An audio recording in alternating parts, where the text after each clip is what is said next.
Hello, everyone, and welcome back to another installment of The Real Podcasters. This is a show where we like to cover all things movies, TV shows, video games, and a bunch of other things in no particular order. My name's Reagan, as ever, and I'm joined once again by my cordyceps-ridden co-host, which I probably used when we spoke about Season 1. It's Dan. Dan's here. I was just waiting for the reference. I was just waiting for it. I was thinking, is he going to call me like a clicker, or is he going to call me something? But no, he just went with the old cordyceps. Yeah, cordyceps-ridden co-host. Yeah, like I say, I probably said that when we spoke about The Last of Us Season 1, but I'm not going to go back and check. I don't need to proofread these things. That's not what we do. Well, hello, you.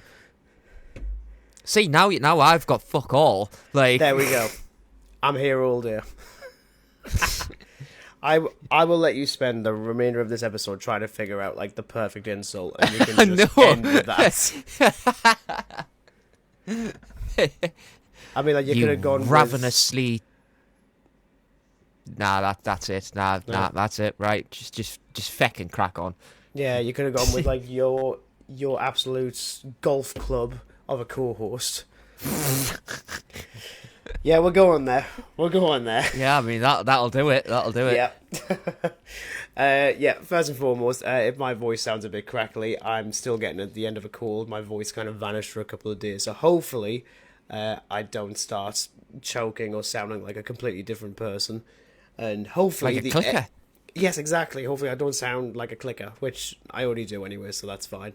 And hopefully, the edit of this means it's quite easy to do. Fingers crossed. I don't enjoy doing these whenever I have a cold, but there we go. So our last episode, technically, Empire Strikes Back. Chronologically, Scooby-Doo. That's just how time works for us here at The Real Podcasters.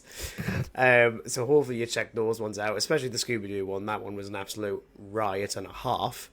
But there we are, which is most of these episodes, it must be said. Yeah, I was going to say.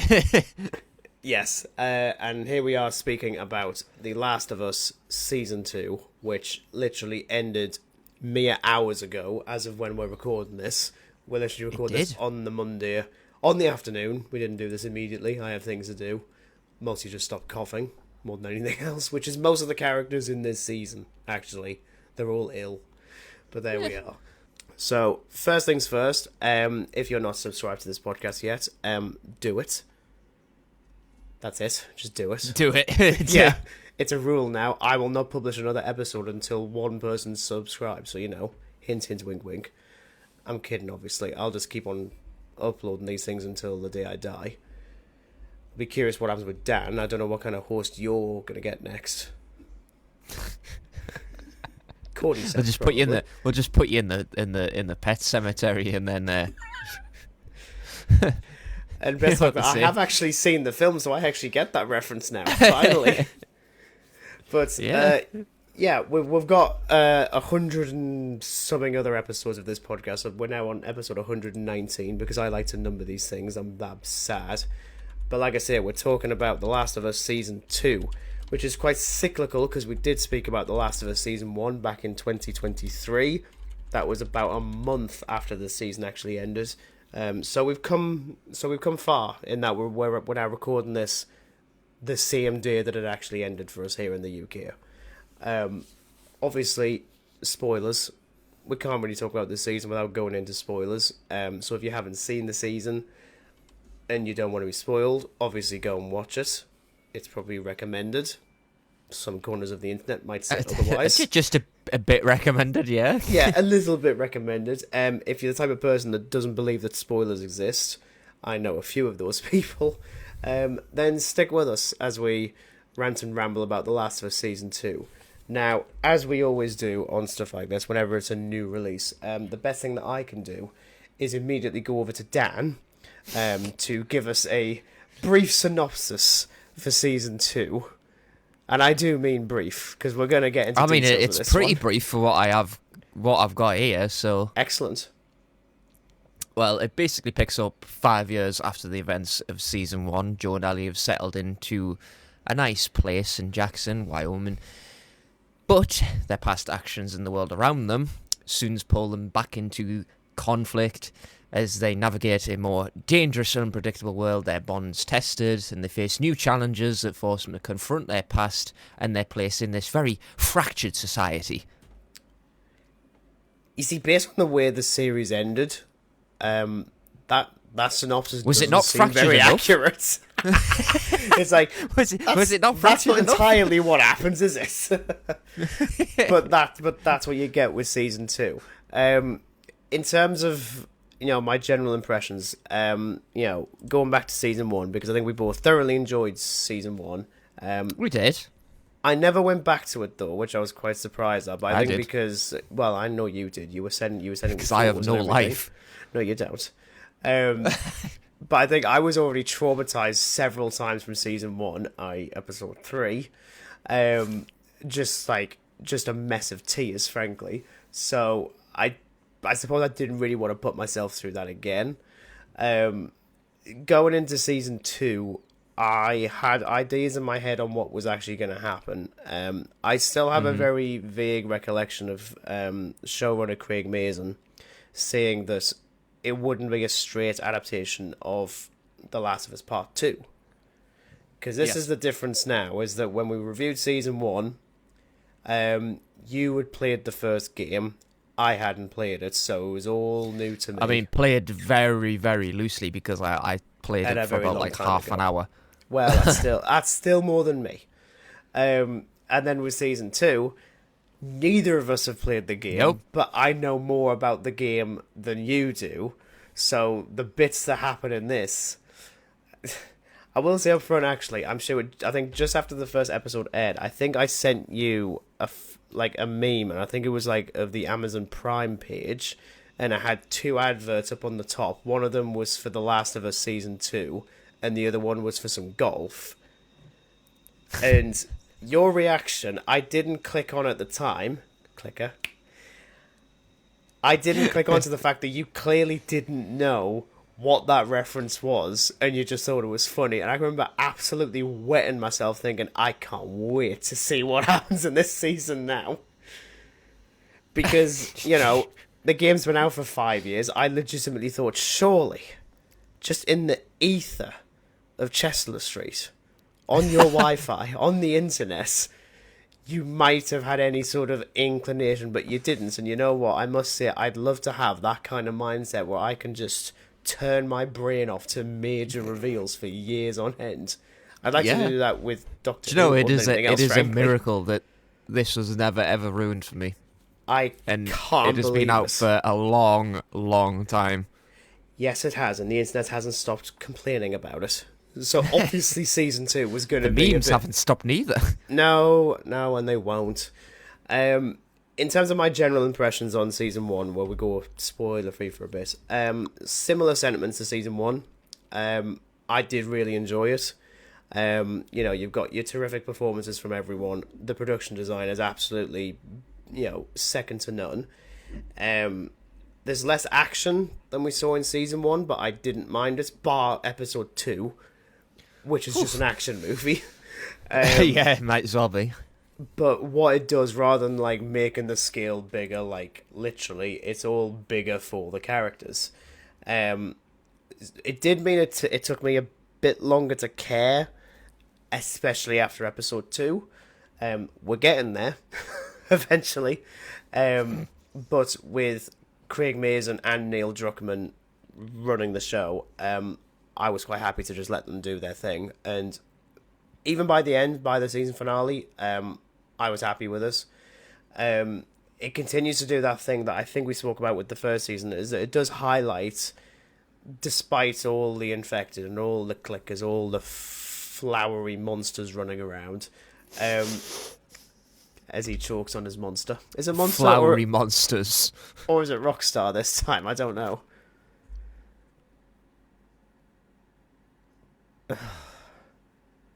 Meanwhile, it's me drinking water again, but I kind of have to. What this season highlights, and especially with season 2, is that the humans are just as awful as the monsters. Yes, they are. Well, it's like that constant metaphor. It's like the humans are actually the bigger monsters. Well, it's the kind of thing that's kind of becoming a stereotype now at this point. You know, complete and utter stereotype, man. You know, for better or for worse, you know, it's up to people as to whether or not they like that anymore. Maybe they want things to be pretty clear cut. You're doing stuff with zombies. It's never going to be clear cut. Just look at 28 Days Later. It's like the definitive movie article for doing that. But generally, I enjoyed it. That's nice and spoiler free for me. To my infected co-host, which is ironic given that I'm saying that. I know, it's really ironic you saying that when you're the one that's infected, not me. Mm-hmm. Okay, I mean, from season 1, I just didn't know what to expect, because I haven't played The Last of Us 2, so I just didn't really know what I was walking into here. I kind of like how it's more about characters this time. It's not really about, like, just meandering around, just running from all the terrifying infected, as you say. It's more like different factions of people and how them as people, they're just as bad as the infected. And, you know, for a 7-part season, I've really liked it. I think it's wrapped up pretty well. There's a non-spoiler. There are some episodes that have traumatized me. 1 or 2. Just 1 or 2 episodes, you know, totally not the first 2. Good grief. and you know, I really just... I mean, I'm sure we'll go into it later on, but episode 2 is very misleading for its title. Misleading. Like, who on earth came up with that happy dappy title? There is nothing happy dappy about that episode, full stop. What's the name of that Through episode the Valley. Well, I suppose it kind of makes sense, but again, knowing where it goes, obviously... I kind of feel like Through My Heartstrings would be a more appropriate title. Which is just the entire series in a nutshell, frankly. Well, it might as well be, yeah. The last of my heartstrings. The last of my heartstrings. Mm-hmm. Okay, well, we've done spoiler-free. We can just move straight on. Like I said, this is kind of a show you can't really discuss spoiler-free. It's not really designed for that, but there we go. So, from here on out, spoilers. You've been warned. Yeah. So, going back to what I said before, I still had a good inclination that the show wasn't going to be adapting part 2 that much. I'm convinced that that's what they said. So I was under the impression, because the trailers kind of hide it quite well, and especially for those who don't know, you know, the plot of the game, that kind of works out in their favour. I was legitimately convinced that if Joel was going to die... obviously he does, we've already said spoilers, it was going to be the end. Because in my head, it was going to be sort of an interlude, so most of the season was going to be almost set between the 2 games to add a bit more context, tell a different story, because even Craig Mazin had said you can't do part 2 in 1 season. It's too big a story. Big, too vast. Yes, and... enough of the internet had already been complaining about the second game, because in exactly the same way as the game, we lose Joel very early on. In this case, episode 2.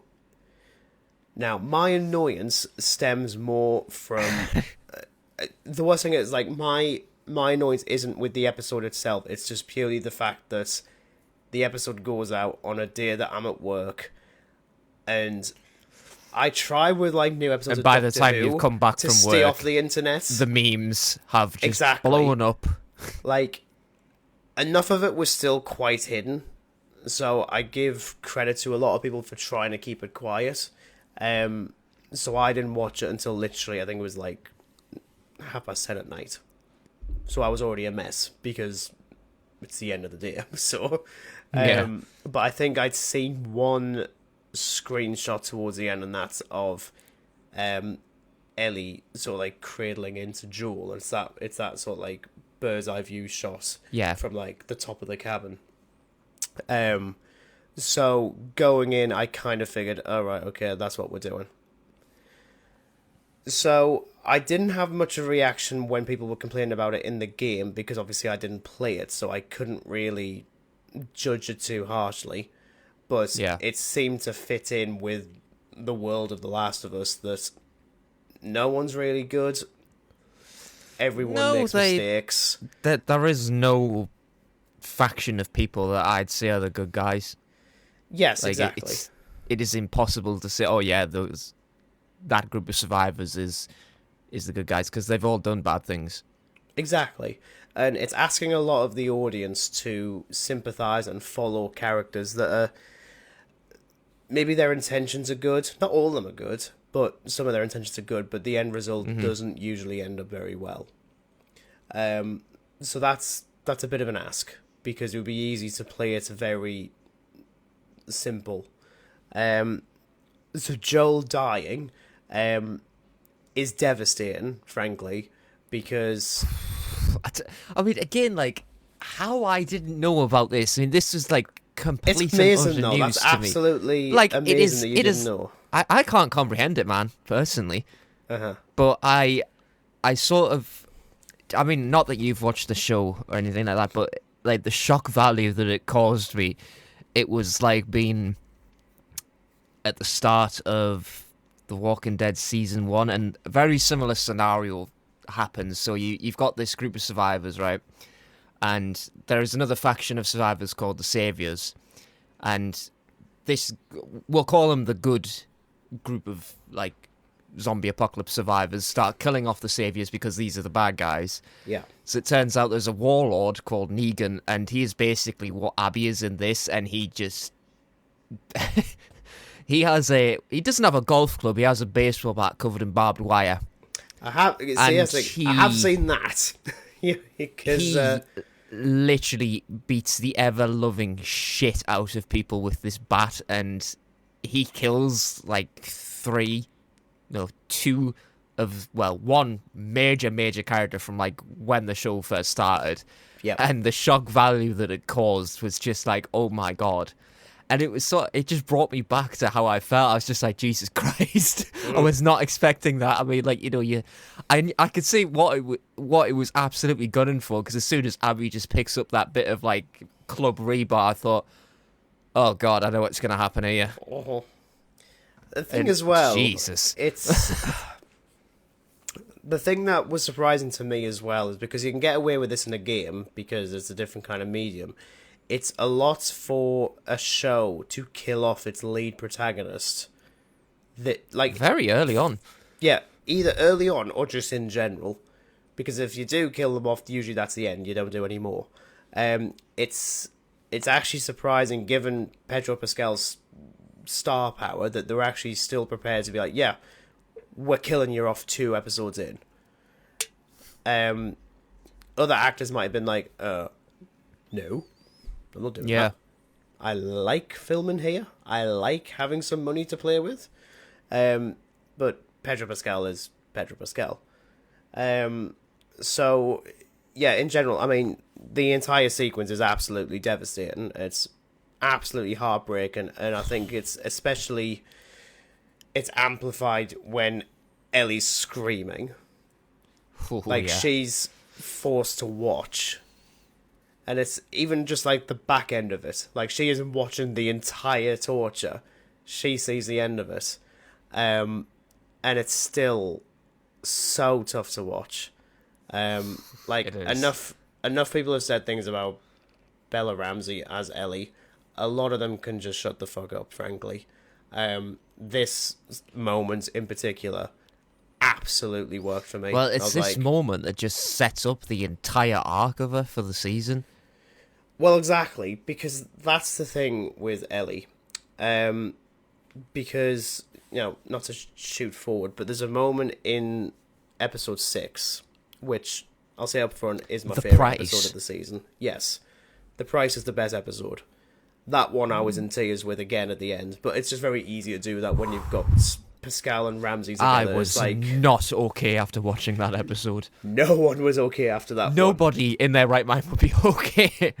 It was beautifully tragic. But I mean, that entire episode though really does a lot of good. I mean, obviously it flashbacks to those years in between season 1 and 2, so we get that context. Because when you open season 2, and the two of them are already at loggerheads, so you're thinking, right, something's happened and we don't know what it is. I didn't clock on it at that point. I just thought she's still just a bit pissed, but I thought it's been 5 years. There must have been something else. Yeah. And in reality, she spent those 5 years kind of like meticulously watching Joel, waiting for him to crack, because she still doesn't believe the truth about what happened in Salt Lake City at the end of season 1. And you get that moment on the porch, and he finally admits that, yeah, this is what I did. And it's that moment as well when he says that they were going to get a cure for the virus. It would have killed you, but the cure would have worked. So he's put every single life on the line to save one. I think that is such a heart-wrenching moment, because it's so selfish, but then I mean even Ellie says it's because you're selfish, and he just he's an absolute bit at this point, and he's saying something like, it's because I love you in a way you'll never understand, and that was just an absolute stab in the heart, man. Oh, absolutely. Especially because he's a father as well. We've already seen him lose his actual daughter. Here he is with a surrogate daughter. And the position comes up that he might lose her as well. It's no. I just want a little bit of a happy ending. And what's interesting as well is that I think this deviates from the game as far as I'm aware, because it's still left open to interpretation as to whether or not the cure would have actually worked. This show confirms that it would have done. So what it ends up doing, I mean, it doesn't really recontextualize what Joel did, but it changes it for everyone now, because now they're sat there thinking, he could have actually saved us, but he saved one person, and no one else will understand that because they're not him. They're not a father. I mean, there will be fathers in Jackson, but not Joel. And it's the kind of thing where I don't like that Joel dies, but it makes sense within the context of the series that he gets his punishment. Because in his eyes, he's done the right thing. In reality, he hasn't. Yeah. And then you get to Ellie, which I've got something... This is me just theorizing here. This doesn't need to be an agreement or a disagreement thing. What I find is interesting, especially with the reaction to Ellie in this season, because I've read a lot of stuff about people really ragging on Ellie as a character because of her decisions in this season, because she is motivated purely by bloodlust, guilt, and trauma. That's exactly the same as Joel in season 1.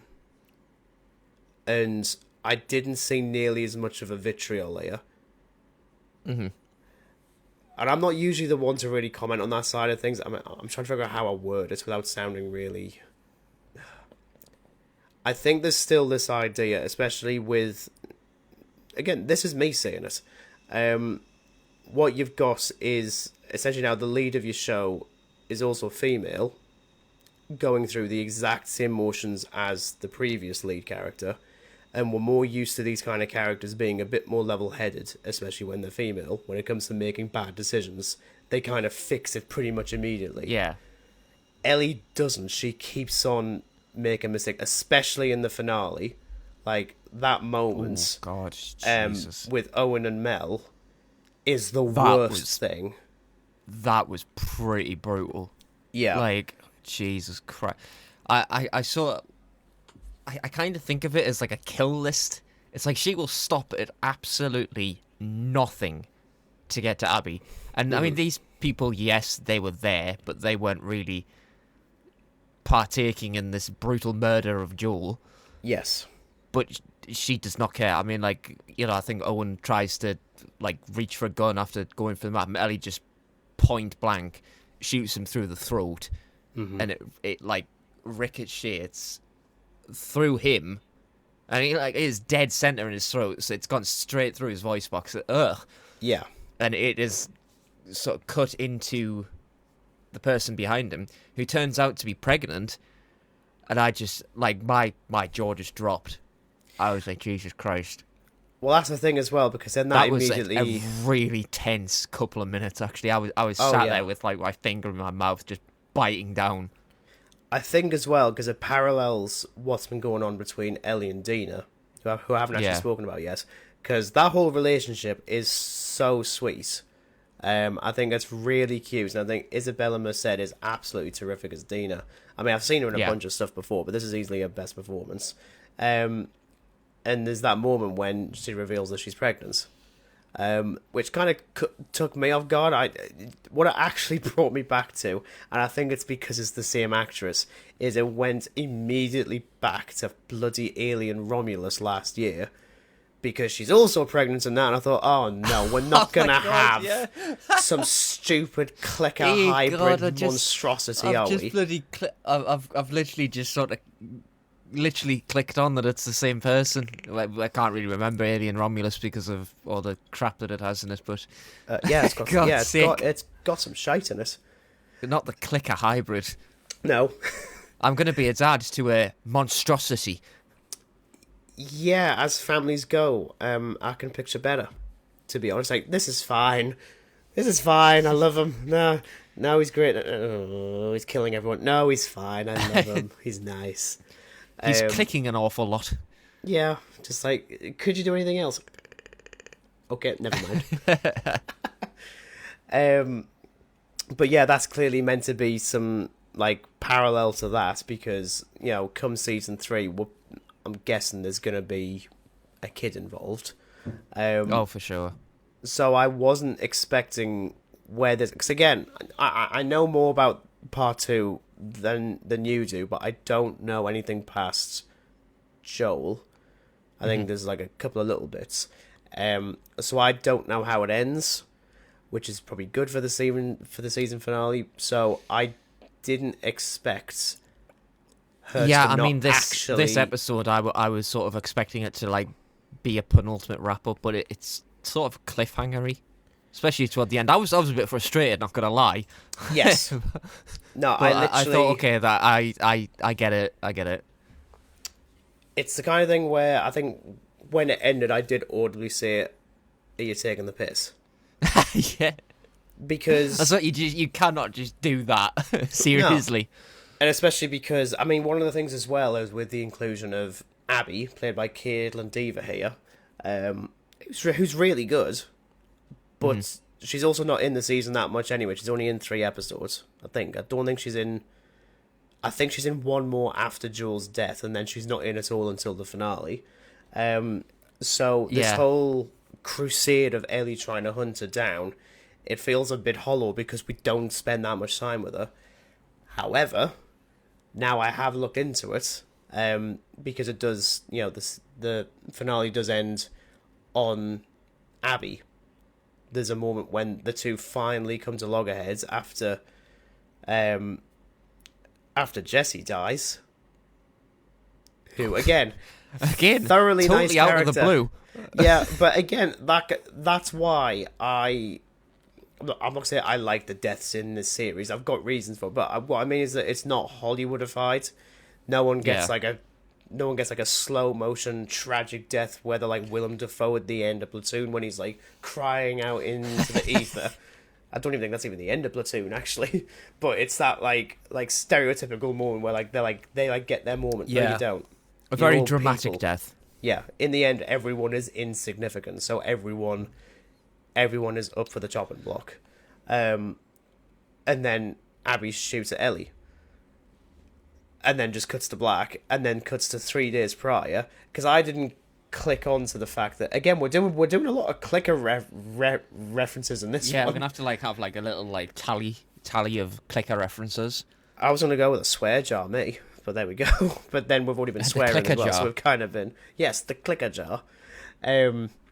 But I forgot that throughout the journey of Ellie and Dina going through Seattle, it keeps on saying like Day 1, Day 2, Day 3, and I started thinking, I didn't actually clock on to that at all. And then you get to the final scene, and we cut back to Day 1, and it's now from Abby's perspective. Now, what I didn't realise for the game is that about midway through, you no longer control Ellie, you start controlling Abby. Which I think is why a lot of people ragged on the character. Because it's one thing to introduce them, kill off the lead, and then midway through you start playing as them. Like, you're asking a lot of the audience, I think. And Catherine O'Hara, who is also in this, really good as well, she said fairly recently that, Season 3 was kind of going to shift the perspectives. So, what you end up getting is Season 1 is Joel, by and large. Season 2 is Ellie. Season 2 is Ellie. So Season 3 is Abby. And I can't think of another show out there right now that can quite happily shift the perspective every season and it still work. Like, that's... It's not again, like it's like completely drifting away. It all ties in with the narrative at the end of the day.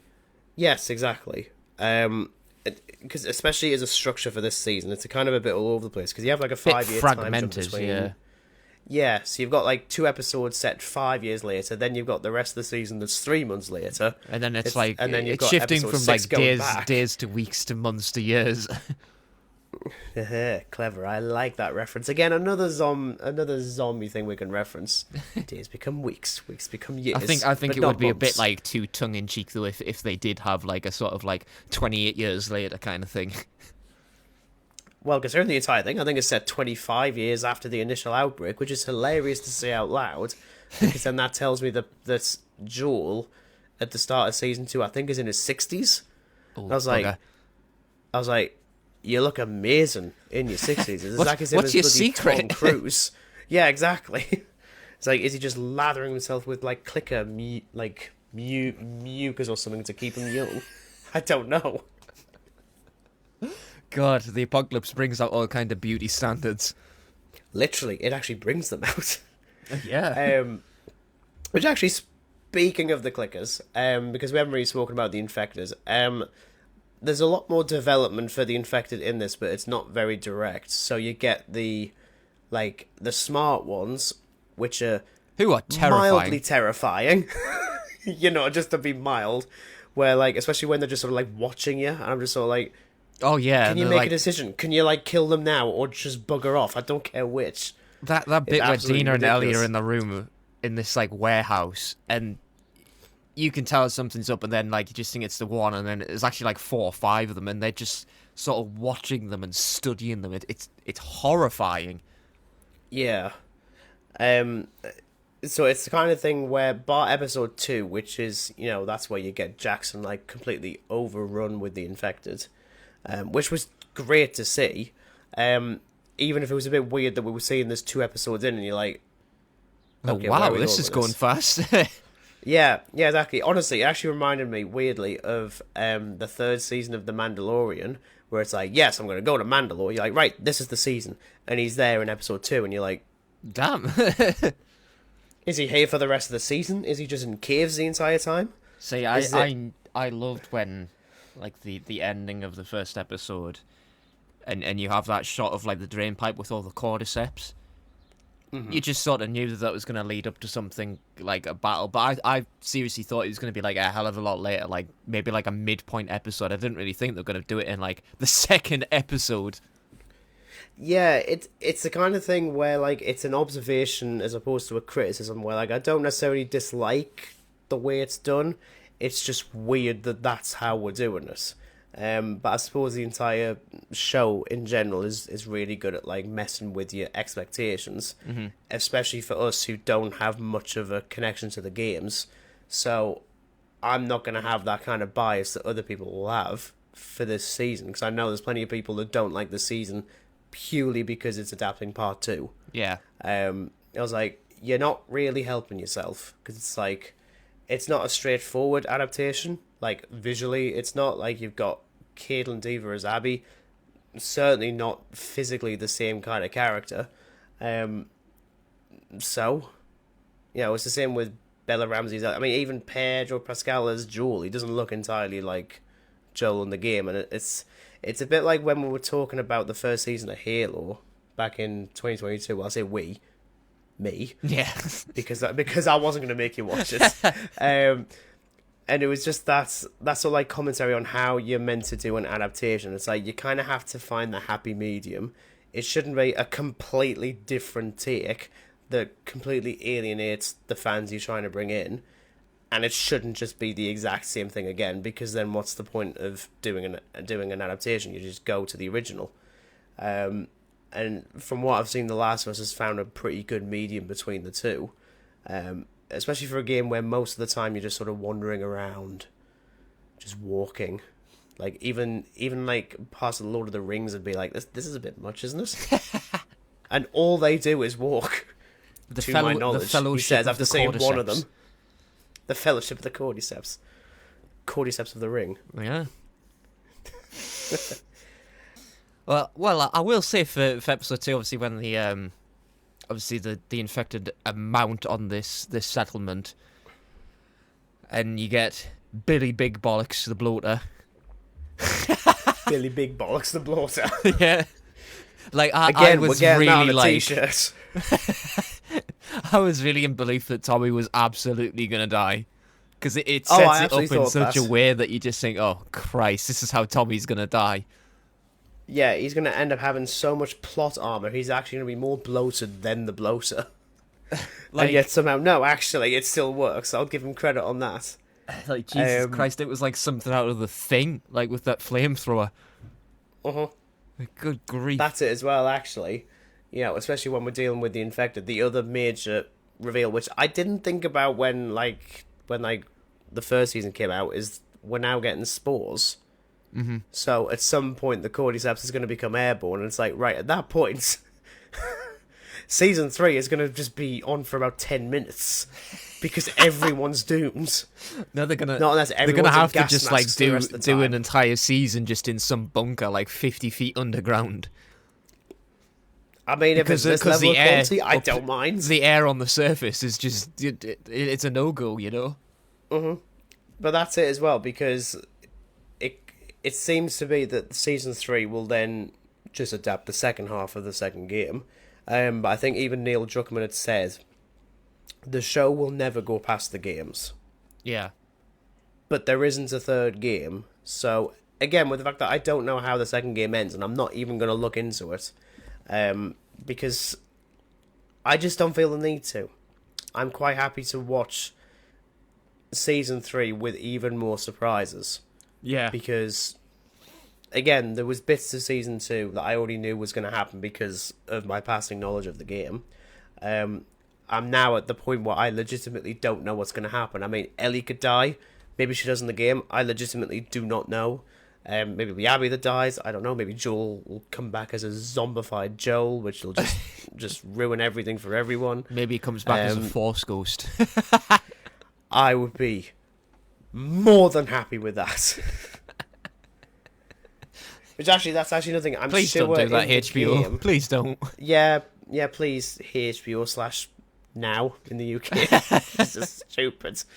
But yeah, like going into season 3, of which I'm very keen to see, I legitimately don't know where it's gonna go.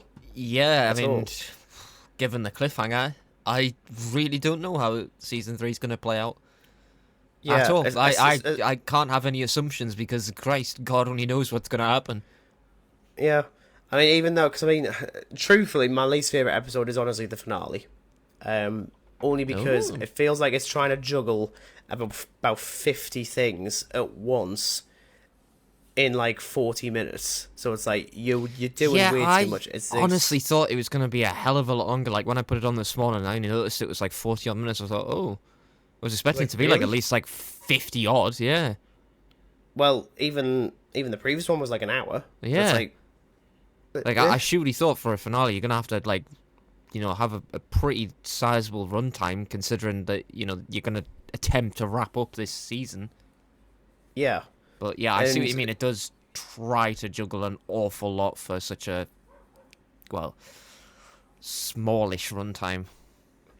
last thing as well, because we're also missing 2 episodes in comparison to the first season. Yes. I think it was 9 episodes. This is 7. Yeah. And it's like I'm used to shows having 8 right now, and I didn't realize that actually. But I think it's because, obviously, with episode 6 going into flashbacks, it kind of cuts it off for the finale, so that you are kind of left for about 2 weeks trying to figure out, okay, what's actually going to happen, and there's just no time.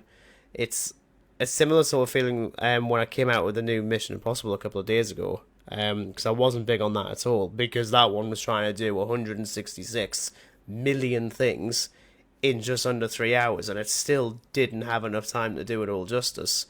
And it's the same sort of scenario with the end of The Last of Us Season 2, where you've got 40 minutes, and it's like, okay, which one are you actually going to do? Are you going to do the showdown? Are you going to do the cordyceps? Are you going to do Joel? Like, what are you going to do? Yeah. And there's an awful lot to like, I juggle. think I clocked onto it properly, I think, when Ellie's on her way to where she thinks Abby is, and then for 2 minutes, D2 is onto an island, is taken up by like the kind of cult I'd expect to see in like the Scars, in, like, the reboot of Tomb Raider, and then is almost about to be Hung, drawn, and eaten. quartered. Who knows? Yeah, that's sure. And then suddenly buggers off and then goes back on the boat and leaves. I'm like, is this going to be like a spin-off or something? Is it just going to be set It's on not an Dora island for the like, Explorer, just it's like a random Ellie the spin-off? Explorer. I'd still watch it, which is ironic given that Isabella Merced is in this and she played Dora in the live-action movie a couple of years ago, which is better than it should be, frankly. But yeah, even that point, I was like, I've admit, like, I was briefly looking at my phone just because I got like a text, and then I look back and she's just on the island. I'm like, that doesn't look like an aquarium to me. Not unless it has like a forest section, like. It really sort of jumped around a lot, and I think it was just trying to jump around so much to try and finish it off within the confines of the runtime. Because I mean, she's in a boat. Next thing, she's been captured by the Scars. The Scars run away because their village has been pillaged or something, and then she's back on the boat, goes to the aquarium, and it's like, and then like the Jesus island Christ. explodes, and you're like, like, I was like, what are we actually doing? And it's the kind of thing where like there's no payoff to it either, so it's just sort of like, eh. I can kind of And I think imagine it it's- like, when like horror fans jokingly like say about like, you get like slashers like Jason Voorhees, like they walk so slow, but off screen they're literally like right behind the person they're chasing. It's like Ellie was just like absolutely sprinting throughout these scenes just to like sort of catch up to what's going on. No, it's such a weird thing, and I just don't understand why it was in it. Like, you cut it out. I mean, granted, you cut out that it's only like 38 minutes instead of 40, which is even shorter. But yeah, it's a weird thing where I know what it's trying to do in that we're setting up the fact that the perspective is going to change for season 3, so it's not so much of a left-hand turn. Yeah. But it's still a weird way to end it. It's like just a bit abrupt, I think, especially in comparison to the way the first season ended. Saying that though, I still enjoyed that episode, especially for that moment with Owen and Mel. That one's easily the best moment in the episode, which is ironic because it's awful. Oh, it's so horrible because Ellie doesn't do it like deliberately as well. That's the worst part about it. Yes, and she just completely breaks down, and it's God, yeah, it's just like again, oh my it's God. It's horrible. But again, it goes to show like this series is very happy to show it's protagonists. Dark. It's dark that are that are just making the worst kind of decisions, and you just hope that they can find a way to crawl back out of it, because. I mean, Ellie technically gets her punishment. She doesn't die, but she loses Jesse, like, in just a flash. and that's, again, going back to what I said before, everyone in this show gets their comeuppance in some shape or form, whether it's physical or emotional. In the case with Ellie now, it's emotional. With Joel, it's very physical. He loses his legs and, and other assorted arteries and veins. Yeah, I don't think it's quite as good as season 1. I'm just basing it purely on crying scenes more than anything else. And by crying scenes, I mean for me, where I think I counted 3 or 4. This one only had 2, both connected to Pascal, obviously, but it got very close with the finale with Owen and Mel. That one got very, very close. But yes, frankly, I'm just glad that the finale didn't go completely tits up and screw it all up, which, judging by how Doctor Who's doing at this moment, that could, I was expecting that. We'll be talking about that after the fact.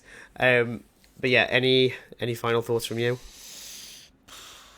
No, I mean, other than I'm looking forward to season 3 when and if it comes out. Hopefully soon, frankly, because I can't be bothered to wait, to be honest. But I suppose that's actually the good marker of a good show, is that you don't want to wait to watch the next definitely. one. As opposed to others where you're like, nah, I'll catch it when it turns up. Yeah, it's kind of shows how good it is if you kind of just like, right, so when's season 3 coming out now? Come on, like, hurry up. Hurry up. Come on, click, click, click, click. But yes, that is our thoughts on The Last of Us Season 2 while my voice is still going. I could hear it crackling before, and I was like, am I going to break, like, halfway through? But yes, thank you very much for listening to this. It's funny how when we recorded the Empire Strikes Back episode, I said we weren't going to be back until June. That's clearly a lie, because here we are. Absolute lies. Yeah. I got my dates mixed up on this one. I can say that, obviously, as we go into June, naturally, we've got several ideas of play. We will be talking about Jurassic World 10 years later for its anniversary. That rare time where we're kind of talking about something that isn't particularly good, but given the choice between Jurassic World movies, that's probably the one I want to talk about more. The best of the lot. Yeah, and that the funny thing is, that are we including the one that hasn't even been released yet in that as well? Yeah, that's just bold assumption. Yeah. But the other one I forgot about was actually doing a retrospective on Batman Arkham Knight, because that's 10 years old next month. So I was like, oh, okay, we could do that, because we didn't actually cover the Arkham games last year, when Reagan had his meltdown. Just a couple. 1 or 2. Literally 2, actually, in this instance. And then there'll definitely be a review for 28 years later, because that'll be out at the end of June. We are also doing a double bill of 28 days and 28 weeks later in a couple of weeks. Dan's smirking because he's looking forward to that. Way too excited. Yes, I still can't believe we're actually doing that. I legitimately thought, oh, no, that's going to be way too late. No, screw it, we are. Yeah. Especially because I haven't seen 28 Weeks Later yet, so that's going to be a first-time watch for me on that one. Oh, first-time watch on the big screen as well. Yes, exactly. That happens every now and again. I highly doubt it's going to be another Real Carcasters installment, because it's just going to be way too late. It'll be like an hour long, and like 20 minutes of it will be us talking before we fall asleep. Yes, exactly. I don't really want to fall asleep in the car park. To be completely honest, I'd be very, very scared. So that's the kind of things you can expect to see. We'll have a chat in a minute on what we do with Doctor Who. I'm not saying yes or no to that right now at all, because this is a 2-person podcast, not one. So I want us both to actually have things to say. But yeah, that's what you can look forward to in June. Obviously, things might change. We might do some additional things. Who knows? But you can look forward to us talking about dinosaurs, at the very least. CGI dinosaurs and zombies.